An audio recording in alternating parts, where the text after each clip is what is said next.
오늘 저희 교회는 창립 21주년을 기념하며 감사의 예배를 드리고 있습니다.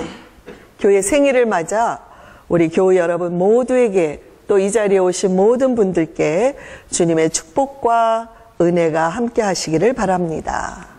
제가 부임에서 온 그 다음 주인가요? 바로 창립 19주년 예배를 가졌던 기억이 납니다. 혹시 2년 전에 저의 부임 설교를 기억하는 분이 계신가요? 이 자리에 안 계실 거라 생각하고 제가 또 이렇게 설교를 준비했는데요.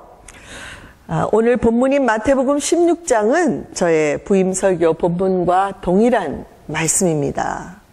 저는 그때 교회 본질에 대해서 말씀을 나누면서 주님께서 제게 주셨던 도전, 그것은 나의 핏값으로 세운 교회, 내가 사랑하는 성마가 연합교회를, 그리고 그 교회의 성도들을 진실되게 사랑할 수 있겠느냐, 이 질문을 물으시고 저를 이곳으로 파송하셨습니다.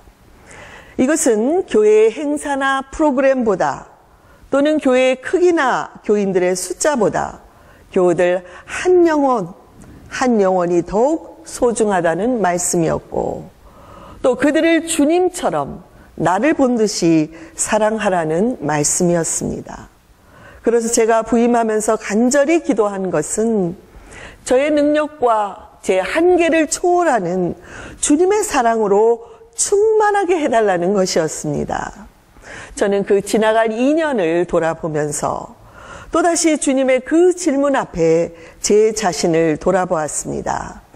아직도 많이 부족한 것을 제가 깨달으며 목자로서 주님의 양들을 마음껏 사랑할 수 있게 해달라는 기도를 드립니다. 그럼에도 한 가지 고백을 할 수 있는 것은 이 목사를 생각하는 여러분의, 우리 교우님들의 마음이 고맙고 또 말씀대로 살려고 노력하는 여러분의 모습을 볼 때마다 너무나도 사랑스럽다는 것입니다. 우리 대표 기도를 하신 장로님도 저의 훨씬 연배이시지만 제가 너무나 사랑스럽습니다. 여러분 모두가 그렇게 제 눈에는 사랑스럽다는 것입니다. 그래서 주님 앞에 저는 행복한 목사입니다 라는 고백을 드릴 수가 있습니다. 교우 여러분, 이제 적잖은 21세의 생일을 맞은 우리 교회를 돌아보십시다. 세상의 잣대로 교인 수, 헌금 액수, 선교비 이런 거 다 떠나서 우리 교회는 얼마나 건강하고 주님이 기뻐하시는 교회인가를 생각해 보시기 바랍니다. 혹시 죄책감을 가지라고 드리는 말씀이 아니며 진실되게 우리 자신을 이번 기회에 돌아보는 시간을 갖고 또 22주년을 향해서 나아가자는 뜻에서 말씀을 드리는 것입니다. 사랑하는 교우 여러분, 우리 교회는 건강한 교회입니까? 이 말을 바꾸어 말하면 우리 교회의 기초는 튼튼한 교회입니까? 감사합니다. 본문에 예수께서 제자들에게 사람들이 인자를 누구라고 하느냐 이렇게 물으시자 제자들이 세례자 요한이라고도 하고 그리고 예레미야나 예언자들 가운데 한 분이라고도 합니다 라고 대답을 했습니다. 그러자 예수께서 다시 질문하시기를, 그러면 너희들은 나를 누구라고 하느냐라고 물으셨습니다. 이에 베드로가 선생님은 살아계신 하나님의 아들 그리스도 메시아입니다 라고 대답을 했습니다. 그러자 예수께서 바요나 시몬아 네가 복이 있도다. 너에게 이것을 알려주신 분은 사람이 아니다. 하늘에 계신 하늘 아버지께서 내게 이것을 알려주셨기 때문에 이런 고백을 드릴 수 있었다라고 말씀하시며 그의 이름을 반석 베드로라고 지어주셨습니다. 예수님은 베드로가 반석과 같은 신앙 고백을 한 것을 보시고 그 베드로의 반석 위에, 신앙 고백 위에 교회를 세워주겠다고 약속을 하셨습니다. 그렇지만 여러분, 현실은 많이 달랐습니다. 어떤 사람들은 예수께서 행하는 기적 때문에 예수님을 따르고 있었고, 어떤 사람들은 예수께서 로마로부터 독립을 시켜주실 것이라는 기대감을 가지고 따르고 있었습니다. 이처럼 예수님 주변에는 많은 사람들이 있었지만 그들이 예수를 따르는 동기는 모두가 달랐던 것을 볼 수 있습니다. 예수님은 오늘날 수많은 사람들이 교회를 왔다 갔다 하는 분들도 있고요. 교회에 오가고 교회에 많은 사람이 있지만 이 가운데에서 우리에게 동일한 질문을 하고 계십니다. 너희들은 다양한 동기로 교회에 나오고 있지만 스스로 진실하게 대답해 보아라. 너는 나를 누구로 하느냐? 예수님은 왜 이렇게 개인적인 신앙 고백을 중요시하고 계실까요? 그것은 예수 그리스도를 개인적으로 나의 주님이시요, 나의 구주시요, 다시 말하면 나의 모든 죄를 용서해 주신 분이시요, 십자가에 죽으셨다가 다시 부활하셨기 때문에 나의 주인님이 되십니다 라는 이 고백이 바로 건강한 신앙생활의 기초가 되는 것을 아셨기 때문입니다. 이렇게 개인적으로 신앙 고백하는 성도야말로 건강한 교회의 기초이며, 이런 성도들이 많이 있는 교회는 진정으로 건강한 교회라고 할 수가 있습니다. 여러분, 다시 한번 묻습니다. 우리 교회는 건강한 교회입니까? 아멘. 여러분에게 이 신앙 고백을 주시는 주님께 감사를 드립니다. 성마가 연합감리교회는 21년 전에 알링턴, 지금의 이 예배당에서 예수님을 믿는 성도들의 신앙 고백 위에 세워진 교회입니다. 그리고 앞으로도 꾸준히 신앙 고백을 하는 사람들이 모이는 건강한 교회로 자라갈 것입니다. 교회가 자라고 부흥하는 것은 결코 능력 있는 목사 한 사람이나 몇몇 성도들에 의해서 이루어지는 것이 아닙니다. 오직 그 교회의 기초가 되는 여러분의 신앙 고백이 튼튼하고 견실할 때에 가능한 것입니다. 그래서 교회는 새로운 사람들이 계속 들어와서 복음을 듣고 개인적으로 신앙 고백을 드리는 일들이 계속해서 일어나야 합니다. 이것은 교회의 기초가 튼튼하다는 증거이고, 그런 공동체가 건강한 교회가 되기 때문에 저와 여러분은 오늘도 계속해서 교회의 부흥과 그리고 전도를 위해서 기도하는 것입니다.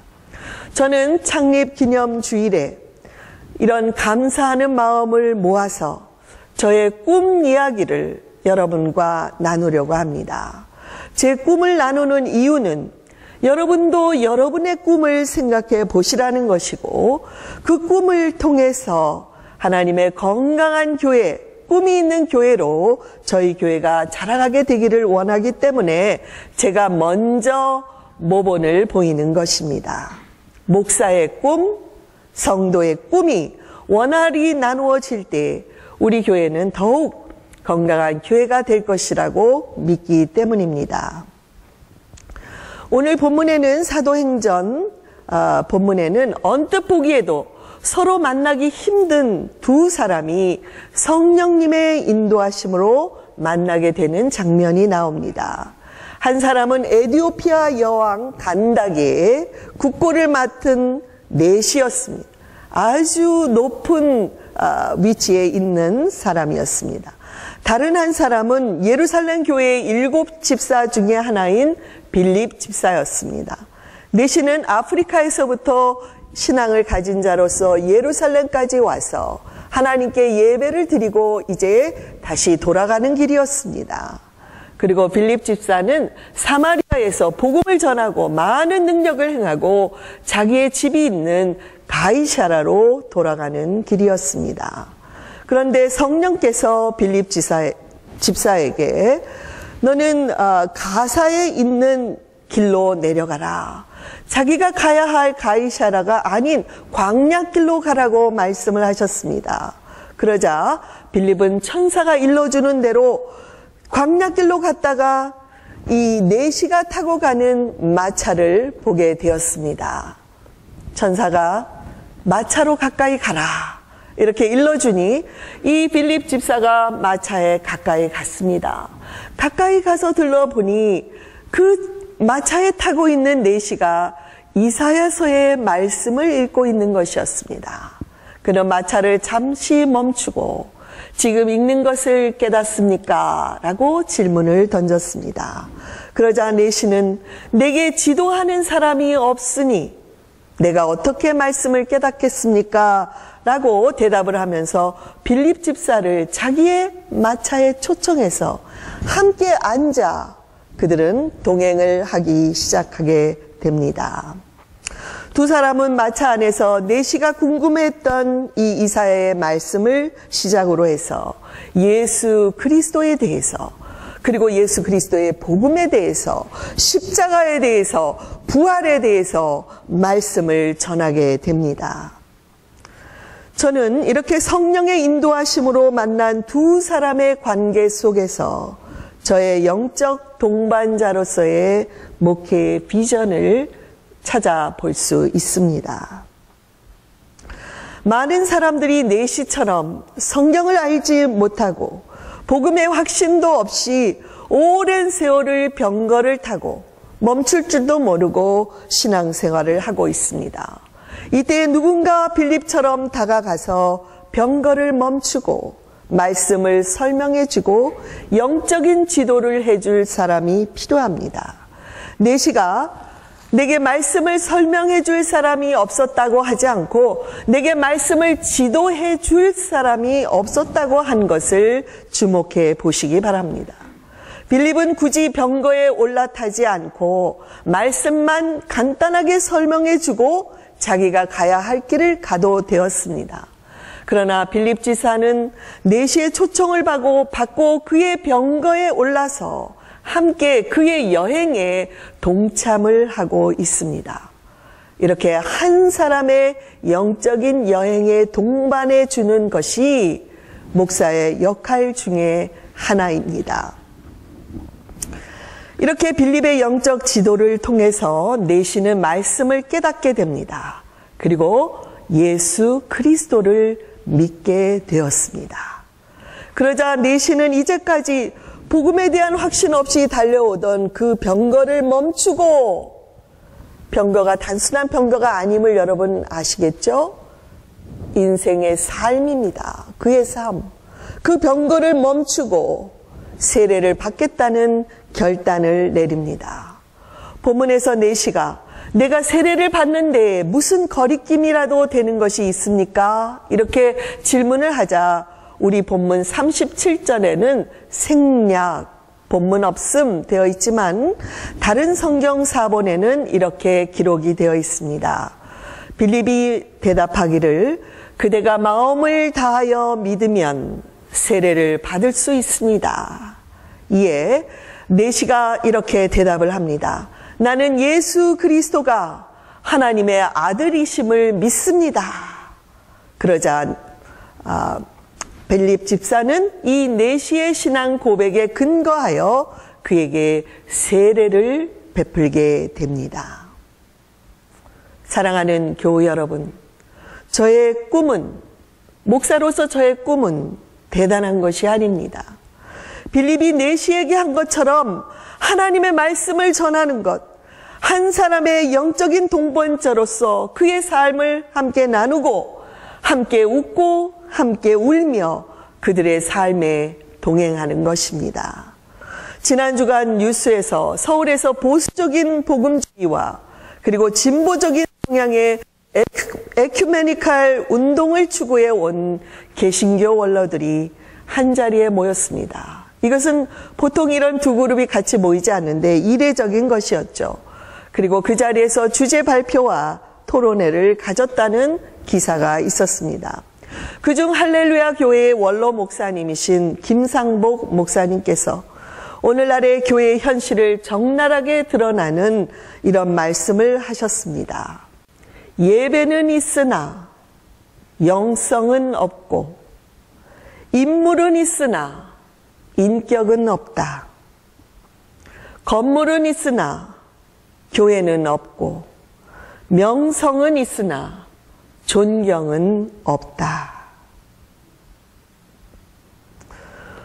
목사로서 이런 교회의 현실의 말씀을 들을 때마다 저의 마음은 아프고 또한 책임감을 통렬하게 느낄 수밖에 없습니다. 이제 저는 저의 영적인 멘토인 유진 피터슨 목사님의 책 Contemplative Pastor, 관상적인 목사라는 책에서 목사가 지녀야 할 3가지의 정체성을 근거해서 저의 꿈 이야기를 여러분과 함께 나누려고 합니다. 첫째로, 목사는 무엇보다 기도의 사람이 되어야 합니다. 기도의 사람이 되어야 합니다. 여러분, 목사가 기도하는 것이 너무나 당연한 것 아닙니까? 그러나 여기서 말하는 기도는 보통의 기도가 아니라 기도에 목숨을 건 것처럼 기도가 우선순위가 되어 있는 삶을 말하는 것입니다.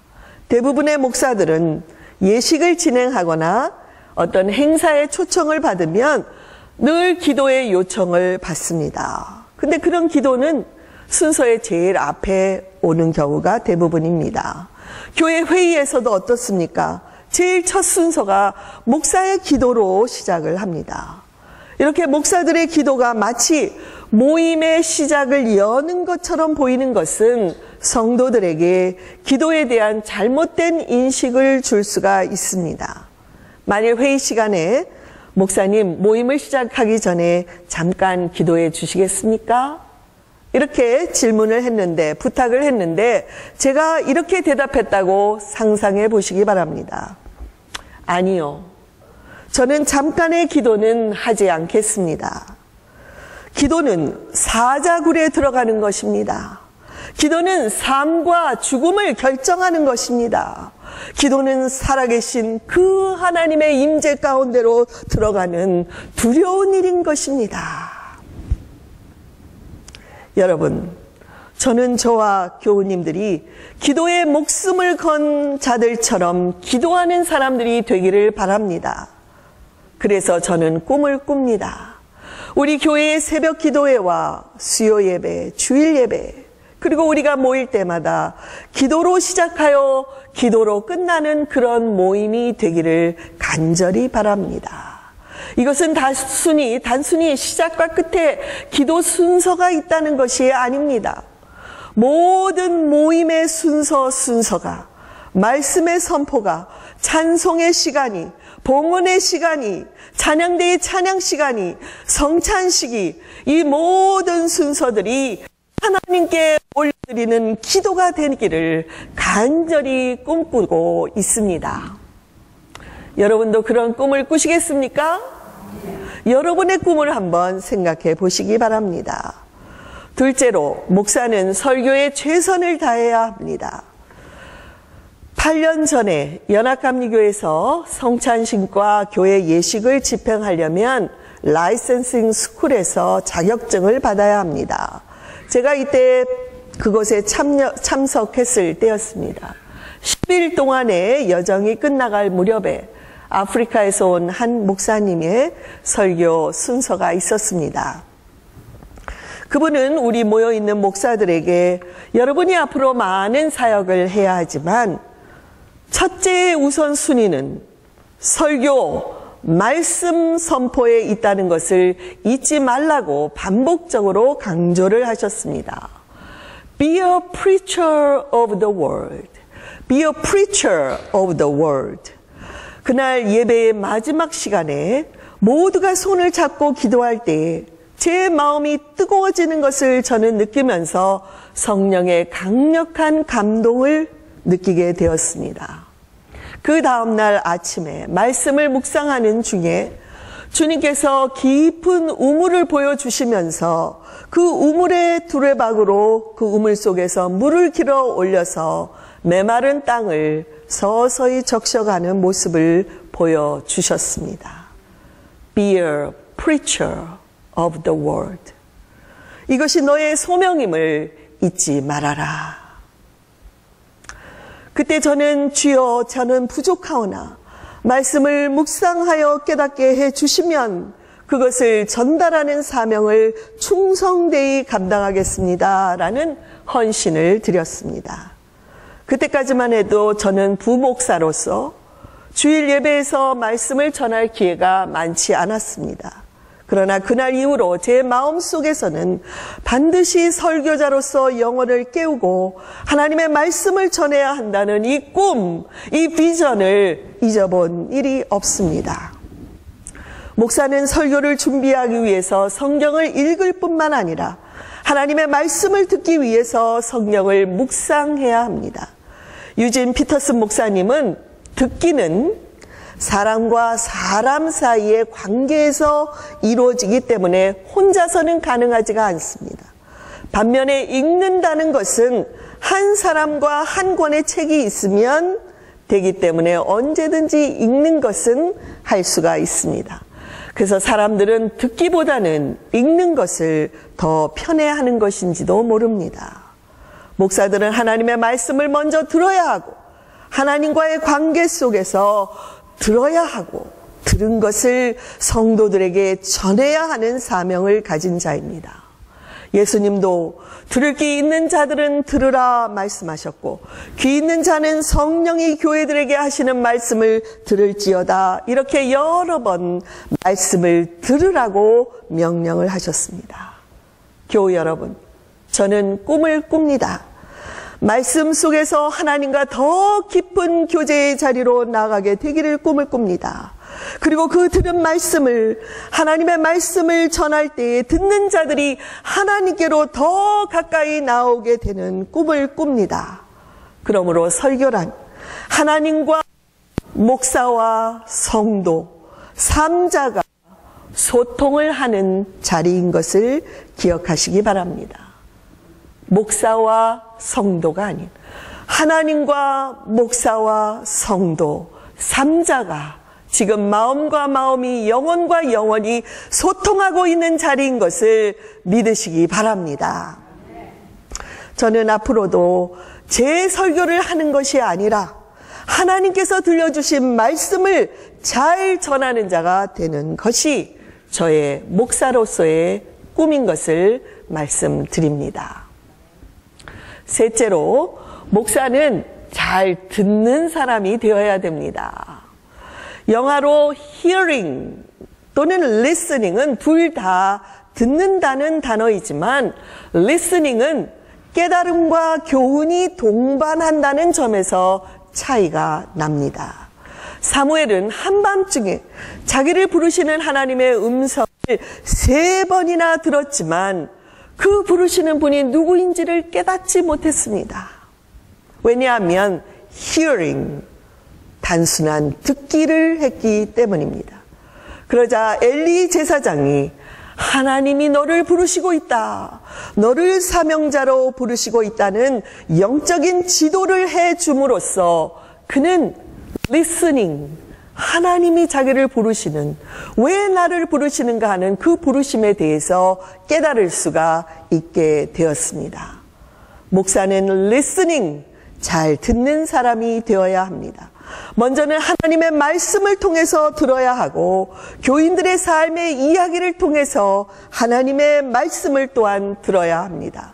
이미 여러 번 말씀드렸지만 로마서 12장 15절에서 즐거워하는 자들로 즐거워하고 우는 자들로 함께 울라는 이 말씀은 저의 목회 비전이요, 저의 사역의 지침이 되는 말씀입니다. 이것은 공감하는 귀와 마음의 훈련이 있어야 가능한 것입니다. 사랑하는 교우 여러분, 저는 꿈을 꿉니다.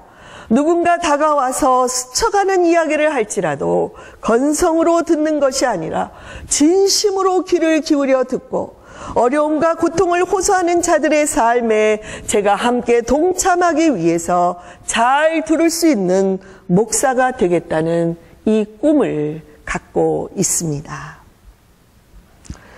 교우 여러분, 이상 3가지의 정체성은 예수님의 삶의 모습이었습니다. 예수님은 기도로 사역을 시작하셨고 사역을 마치신 후에는 모든 영광을 하나님께로만 올려드리기 위해서 기도로 마무리를 하셨습니다.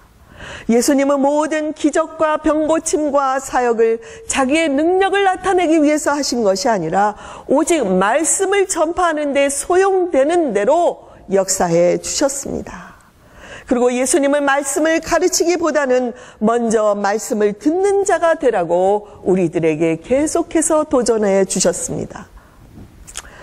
마지막으로 이 예수님의 말씀의 삶을 저와 여러분도 꿈을 가지고 이런 삶을 살아가게 되기를 간절히 축복하면서 우리 유진 피터슨 목사님은 이 책을 통해서 일주일의 가장 중요한 안식일인 주일날 목사 자신이 먼저 이 주일을 예비하기 위해서는 안식 속에 거해야 한다고 강조를 하고 있습니다.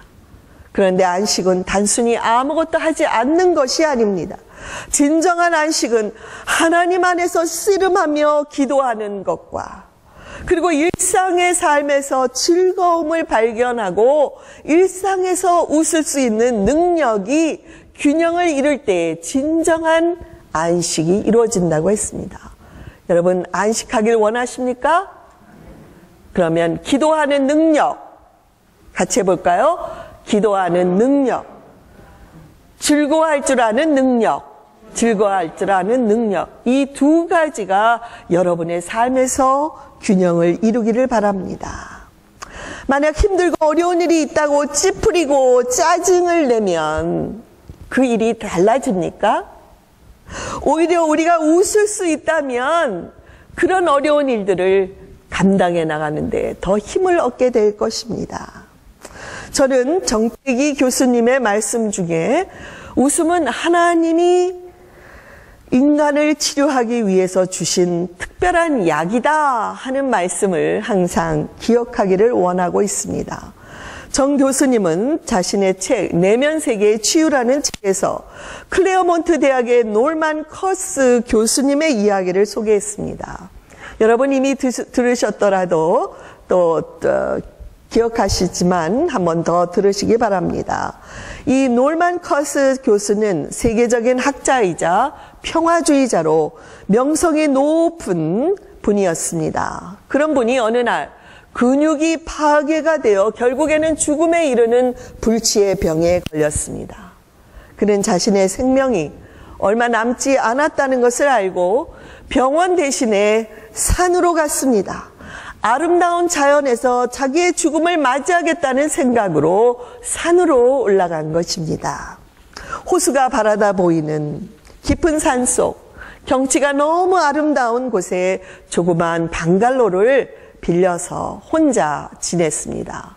그가 산으로 갈 때 가지고 간 것은 정말 간단하게 필요한 식료품과 중요한데요. 배꼽을 잡도록, 배꼽이 떨어져 나갈까, 배꼽을 잡도록 웃기는 비디오 테이프 3박스를 갖고 들어갔습니다. 매일 밥만 먹으면 그 비디오를 보며 배꼽 잡고 웃는 일만 했습니다. 그렇게 6개월이 흐르자 놀랍게도 그의 몸이 완전히 정상으로 돌아왔다는 것입니다. 그 자신의 그동안 썼던 그 산에서 쓴 일기를 UCLA, 스탠포드, 존스 홉킨스 등의 훌륭한 의과대학으로 보냈습니다. 연구를 하게 된 것이죠. 그리고 그 결과가 3년 후에 세 대학에서 동일하게 나왔는데 웃음이 인체에 미치는 영향이라는 제목으로 그 결과가 웃음은 인간을 치유하는 기적적인 특기다라고 결과를 발표했습니다. 웃으면 우리 뇌에서 행복 바이러스인 엔돌핀이 나오고 정신력도 더 높아진다는 것입니다. 1분, 2분 동안 죽도록 웃으면 말이 이상합니다만 열심히 웃으면 2시간 달린 효과를 낸다는 결과를 발표했다는 것입니다. 여러분 놀랍죠? 제 심정은 지금 이 시간에 한 1분, 2분 각자 웃자고 하고 싶은데 별로 안 웃으시네요. 어느 날 새벽 기도회가 끝난 후에 친교의 자리에서 한 장로님이 이 웃음 연구에 대해서 말씀하시며 본인도 그래서 웃는 것을 실천해 보았다는 이야기를 하셨습니다. 효과가 있습니까? 제가 물었는데 효과가 있었던 것 같습니다. 장로님의 얼굴이 요새 정말 환해 보이십니다. 저도 교우들과 함께 많이 웃는 삶을 그래서 실천하고 싶습니다. 여러분 왜 웃습니까? 이것은 우리 학교 교장도 인정한 것입니다. 우리 장로님이 다른 사람이 온 줄 알았다고 그렇게 얘기하시더라고요. 저는 그 장로님처럼 저도 이제 교우들과 많이 웃는 삶을 실천하고 싶습니다. 아니 목사님 그렇지 않아도 잘 웃으시는데 그렇게 실천하면 혹시 실성 쪽으로 가는 거 아닙니까? 걱정하지 마시기 바랍니다. 예수님을 알지 못하던 사람들이 예수님을 믿고 변화되는 모습을 보면서 저는 웃고 싶습니다. 교우들의 믿음이 자라가는 것을 보면서 저는 정말 웃고 싶습니다. 아픔 속에서도 인내하는 우리 교우들의 삶을 보면서 저는 웃고 싶습니다. 창립 22주년을 바라보며 또다시 희망을 품고 교우 여러분과 함께 많이 웃는 한 해를 보내고 싶습니다.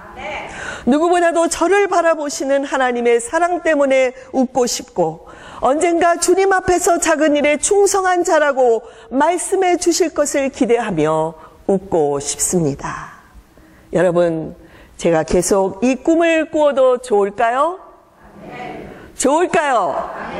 할렐루야. 아니면 일찌감치 꿈을 깨라고 하실 줄 알았는데 아멘 해주셔서 할렐루야 감사합니다. 열심히 웃읍시다. 열심히 웃읍시다. 찡그릴 필요가 없습니다. 교우 여러분, 오늘 창립 기념 예배를 드리며 저희 교회는 꿈이 있는 교회가 되기를 바라며 먼저 저의 꿈 이야기를 여러분에게 드렸습니다. 이제는 여러분의 꿈 이야기를 할 차례가 되었습니다. 여러분은 성도로서 어떤 꿈을 꾸고 있습니까? 이 시간에 그 꿈을 우리 주님께 아뢰시지 않겠습니까? 만일 내 꿈을 알지 못하는 분이 있다 한다면 이 시간 주님 앞에 기도하시기 바랍니다. 주님, 제가 꿈이 있는 성도가 되도록 도와주시옵소서. 우리 성마가 교회가 꿈이 있는 교회가 되도록 도와주시옵소서. 이제 함께 고개 숙여 기도하며 주님 앞에 그 꿈을 올려드리십시다. 한 가지의 꿈이라도 주님 앞에 이 시간 고백하고 기도하겠습니다. 같이 기도하십시다.